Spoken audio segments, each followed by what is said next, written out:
Présentation des concepts de conception objet ou de programmation orientée objet à l'aide d'un exemple sur la gestion de nos relations. Donc le but de cette application, ou du moins le but de la création de cette structure objet, est de permettre la gestion de nos relations, c'est-à-dire nos amis. Donc ici nous avons deux projets. Un projet de type classe qui va contenir nos classes et un projet de type test qui va contenir nos différents tests unitaires. Donc, bien évidemment, pour gérer des relations, il nous faut au minimum une classe ami. Alors, qu'est-ce qu'un ami? Alors, on peut le décrire de la manière suivante. Un ami, ça a obligatoirement un nom et un prénom. Comment arriver à créer un nouvel ami? C'est simple, je vais donc prendre la classe ami et créer une nouvelle instance. Donc, si je veux créer une nouvelle instance de la classe ami, il me faut donc utiliser le new et créer cet ami. Si je crée un ami tel que je veux le faire, donc nouvel ami, donc on a dit nom, prénom, que va-t-il se passer? Eh bien là, mon compilateur reconnaît que je veux utiliser une méthode qui n'est pas définie.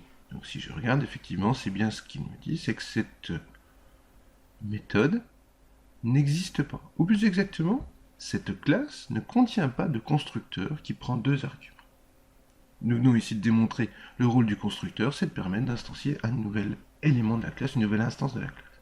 Donc ici, il me suffit de demander à Visual Studio de le faire pour moi. Il va donc générer le constructeur. Et voilà, donc vérifions le code écrit par Visual Studio. Donc ici, il n'a pas pu déterminer quelles étaient effectivement les données que je voulais stocker. Donc ici, quand je veux créer un ami, je donne un nom, je donne un prénom,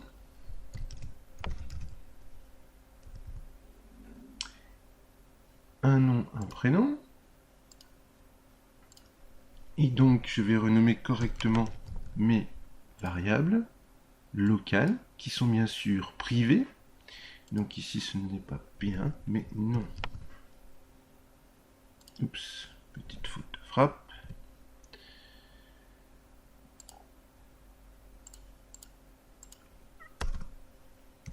Et voilà. Donc ici, je vais donc avoir terminé ma création de classe. Je peux générer mon projet. Et tout se passe bien. Afin de vérifier que ces données sont bien créées, je vais me permettre un simple test unitaire, vraiment très simple.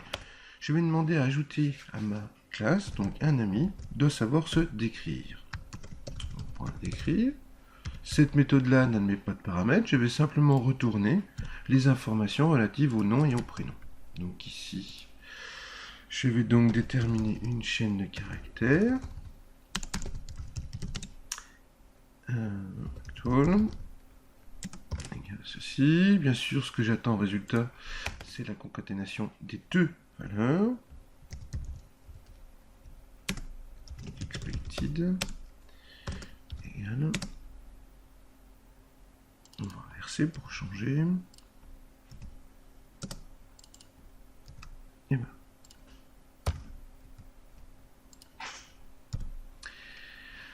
Ma méthode d'écrire n'existe pas encore pour l'instant, donc c'est bien ce qu'il me dit, donc je vais lui demander encore une fois de la générer. Ma méthode d'écrire est ainsi générée, je peux donc faire mon test unitaire, qui va donc être juste lorsque les deux chaînes expected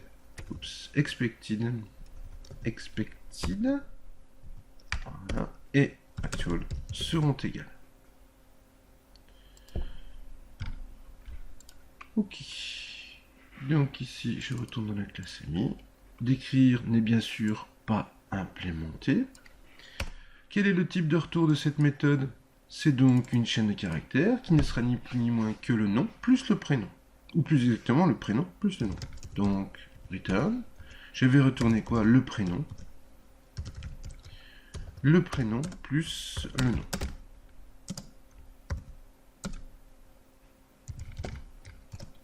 à noter l'utilisation d'un variable this qui permet de repérer l'instance. Voilà, j'ai terminé mon développement. Je peux donc vérifier que mon code passe. Donc si je vais dans la référence, ici je vais faire exécuter les tests correspondants. Et voilà. Donc mon test était validé. Ma méthode est donc correctement créée. Maintenant, passons à la phase 2. La phase 2, c'est tout simplement que ces amis appartiennent à un réseau social. Donc ce réseau social doit être défini. Bien évidemment, je veux travailler dans les deux sens, c'est-à-dire connaître le réseau social d'un ami, et à partir du réseau social, connaître tous mes amis qui sont dans ce réseau social. Première étape, je vais donc ajouter une classe. Add item, et ma classe va donc s'appeler réseau social. Réseau social. Donc, rappel, c'est qu'une classe ici doit être publique pour que nous puissions y accéder. Donc, je rajoute le terme public. Et de la même manière, je vais déterminer, à partir des tests unitaires, le contenu de cette classe. Je vais donc créer un nouvel test unitaire. Donc ici, je vais créer même une nouvelle classe de test unitaire. Nous restons dans la même classe pour simplifier. Donc ici, je vais créer un test unitaire. Ce test unitaire doit donc porter l'attribut test méthode. Voilà. Et je vais lui donner un nom. Donc ici, public void test réseau social. Voilà. Alors, que dois-je faire pour comprendre le mode de fonctionnement de mon application? Bien, c'est simple. Je vais créer un réseau social. Donc, je vais créer Twitter. Je vais créer Facebook. Ensuite de quoi, je vais pouvoir créer un ou plusieurs utilisateurs, ou du moins amis. Donc, je vais créer un ami qui appartiendra au réseau social Twitter. Je vais créer un autre ami qui va lui être aussi du réseau social Twitter. Et enfin, un autre ami, donc voilà, qui va faire partie de Facebook. Évidemment, la première étape est de créer des réseaux sociaux. Donc je vais créer mon réseau social. Donc le réseau social, S1, c'est un nouveau réseau social. Nous nous limiterons ici à créer des réseaux sociaux qui ont un nom. Donc ici, nous allons créer le réseau social Twitter. De la même manière que précédemment, ce constructeur n'existe pas, je vais donc lui demander de créer. Et voilà. Si je retourne dans le réseau social, je trouve une propriété P. Cette propriété P, c'est donc le nom du réseau social. Je renomme correctement. Et ici, c'est le nom du réseau social. Voilà. OK. Continuons mon test. Je vais donc créer un autre réseau social pour Facebook. Donc, S2 Facebook. Et je vais donc créer mes amis. Donc, comme d'habitude, bien sûr, copier-coller qui s'impose. Voilà. Donc, voici un nouvel ami. Un autre ami. Donc, c'est cette fois-ci Robert. Voilà.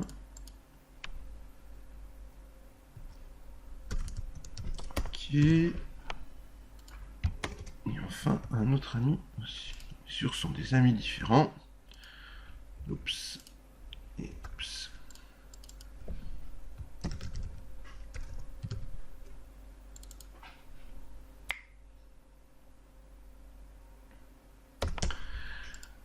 Voilà. Seulement ici, cet élément-là n'est pas terminé puisque je ne réponds pas à la demande qui était de dire que l'ami Jacques fait partie du réseau Twitter.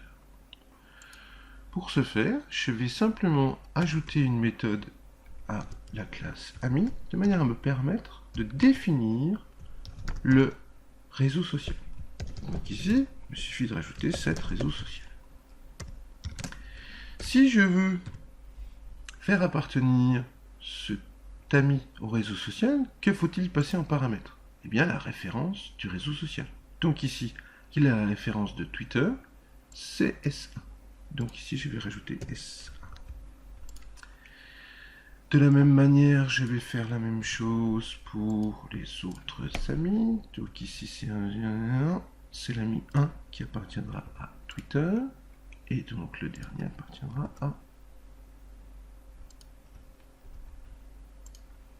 au réseau social. De la même manière, je vais donc définir ce que c'est que cette méthode. Donc allons voir le résultat. Je suis donc dans la classe amis. J'ai créé la méthode set réseau social. Or, le problème ici, c'est que quelles sont les propriétés, les champs de la classe amis? Eh bien, on comprendra ici, naturellement, que cette donnée-là, la donnée manquante, est le réseau social. Donc ici, je vais écrire la définition de mon réseau social. C'est un réseau social. Et je l'appelle donc le réseau social. Que dois-je faire lorsque l'on appelle la méthode setRéseauSocial? Eh bien, je dois définir le réseau social de mon ami comme étant celui passé en paramètre. 10.réseau social. Le réseau social égale S1. Et voilà. Alors maintenant, j'ai pratiquement terminé, sauf que dans ce test unitaire, je n'ai pas de test. Ce qui peut paraître un peu aberrant, donc rectifions la situation. Si je peux effectivement définir des personnes dans les réseaux sociaux, ici en l'occurrence 2 réseaux sociaux et 3 personnes, qu'est-ce que je dois être capable de tester à la fin d'exécution de mon programme? Eh bien, à titre d'exemple, on peut simplement vérifier que le réseau social S1 comporte bien 2 amis. Donc S1 devrait avoir aurait 2 amis. Comment écrire cela? Eh bien, tout simplement, il suffit que je teste si equal, donc expected c'est 2 et actual, qu'est-ce que c'est? Mais il faudrait que je puisse aller demander à S1 combien a-t-il d'amis. Si je fais ceci, nous allons voir que ça paraît donc un petit peu difficile, puisque S1, si je regarde les méthodes qui sont définies, je n'ai aucune méthode correspondant à l'obtention quelconque d'une notion de nombre d'amis. La raison en est simple, c'est que tout d'abord, si je regarde la classe de réseau social, quelles sont les informations qui me permettraient de retrouver les amis? Ici, aucune. Je vais donc rajouter quelque chose qui va me permettre de stocker un nombre d'informations relatives à des amis. Donc, tout naturellement, je peux exprimer ça sous la forme d'une liste d'amis. Donc, je vais créer une liste d'amis. Donc, liste comme liste et amis comme amis. Et voilà. Donc, les amis ou les membres du réseau sont ceux-ci. Maintenant, si je fais cela, il va bien falloir que je puisse obtenir ma liste d'amis. De la même manière que j'ai expliqué dans l'exemple précédent, je vais donc faire une méthode qui va retourner une liste d'amis. Cette liste d'amis, je vais l'appeler getLesAmis. Il n'y a pas de paramètres et je me contente de faire la chose suivante, return, et donc je retourne quoi? Je retourne les amis. Et voilà. Donc, de cette manière-là, si je regarde maintenant mon test, je vois bien que je peux récupérer les amis, qui est donc la liste des amis. Et comme c'est une liste, je dispose d'une méthode qui s'appelle count, ou d'une propriété qui s'appelle count. Et là, mon test unitaire est viable. Maintenant, réfléchissons un peu à la logique de ce programme. D'un côté, des amis, qui appartiennent à un réseau social, certes. De l'autre côté, un réseau social. Mais, à aucun moment, je n'ajoute d'informations dans la liste des amis. Quand est-ce que je dois ajouter un ami à un réseau social? Eh bien, lorsque je vais définir son réseau social, je vais donc l'ajouter à la liste des amis de ce réseau social. Et donc ici, je vais prendre ma liste, mon réseau social, et dans mon réseau social, je vais ajouter cet ami. Donc, ajouter un ami. Et quel est l'ami que j'ajoute? Eh bien, celui-ci. De la même manière, je n'ai toujours pas de méthode définie. Grâce à Visual Studio, je vais aller générer le code correspondant dans la classe qui est ici, tout réseau social. Si je regarde ceci au niveau de réseau social, je vois que j'ajoute un ami, je passe cet ami. Qu'est-ce que je vais faire de cet ami? Eh bien, je vais tout simplement l'ajouter aux amis. 10. Les amis. .add. Et je vais ajouter qui? Je vais ajouter l'ami qui est passé en paramètre. Et voilà, une petite génération. Pas d'erreur. Maintenant, regardons un petit peu les avertissements. C'est bizarre, les amis. On vous dit les amis ne sont jamais assignés. Bon, c'est peut-être une erreur anodine. Donc je vais pouvoir lancer mon test unitaire. Et c'est parti. Donc ici, je lance mon test unitaire. Oh, pardon. Mais je m'aperçois qu'il ne fonctionne pas. Comment se fait-il? Et là, je lis une information qui me dit qu'il y a un problème d'exception avec une valeur nulle. Débuguons ce test. Donc je vais rajouter un point d'arrêt. Oups. Et voilà où est mon erreur. Directement, je tombe sur l'erreur. Regardons ce qui se passe. On me dit qu'il y a un objet qui n'a pas de valeur. Donc ici, un ami vaut bien un ami. En l'occurrence, Buffeto-Jacques. Ok. Cet ami a d'ailleurs un réseau social. On peut constater ici. Et donc, ce réseau social, il a des amis. Et, que se passe-t-il? Eh bien, tout simplement, la liste d'amis a été créée, mais elle n'existe pas en tant que telle, elle est nulle. Effectivement, c'est une liste, donc c'est une instance d'une classe, et donc pour avoir une instance viable d'une classe, il faut l'initialiser. Mais rappelez-vous, c'est bien ce que notre compilateur nous a dit lors de la génération du code. Il y a un problème, cette donnée n'est jamais initialisée. Alors quand est-ce que nous allons créer un réseau social? Un réseau social est créé lors de l'appel de ce constructeur, et donc lors de cet appel, nous créons à la fois le nom, mais bien sûr nous allons créer une nouvelle liste d'amis. Et donc ici je rajoute les amis égale new liste d'amis. Merci pour la complétion. A noter ici qu'on peut utiliser 6 ou non suivant la portée des variables qui sont passées en paramètres. Maintenant je vais vérifier que mon test fonctionne. Donc je retourne dans mon test. J'exécute. Et j'obtiens le bon résultat. Voici pour cette courte démonstration. Donc l'objectif ici était de montrer que l'on pouvait travailler avec des objets, que le principe de l'objet est toujours basé sur des classes, champs, méthodes, et que nous pouvons résumer par ceci. Donc je vais ajouter un diagramme de classe. Ce diagramme de classe va comporter les amis, les réseaux sociaux. Et donc ici, je vois bien les informations décrivant ce que je dois manipuler. Un réseau social avec des amis, des amis avec un réseau social. Et nous avons des méthodes qui correspondent aux différents éléments. Pour être un petit peu plus précis, on peut rajouter des informations à l'affichage pour bien comprendre les informations manipulées. Et donc ici, j'ai un réseau social. Voilà. Et voilà. Maintenant, si on va un tout petit peu plus loin et que l'on veut voir, visualiser des informations pertinentes, un ami appartient à un réseau social.